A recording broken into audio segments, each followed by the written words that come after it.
नाथ करि करुणा विलोचन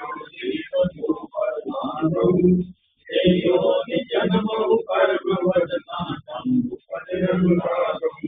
जिनकी अलौकिक शक्ति जिनमें जगत सारा रचा जिनकी दया के दृष्टि से पानी नहीं कोई बचा पालन प्रलय करना जिनका काम है उन सच्चिदानंद प्रभु को बारंबार प्रणाम है। कैलाशी आश्रम के काशी अविनाशी मेरी खुद ही क्यों सेवक जान सदा चरणन को आपन जान दुर्लभ है सदा नाथ पति के चरणों की ओर मस्तक नवाए हैं अभिषेक होकर शैल संग पर निवास करे नाथ होकर भक्ति रंग में रमाए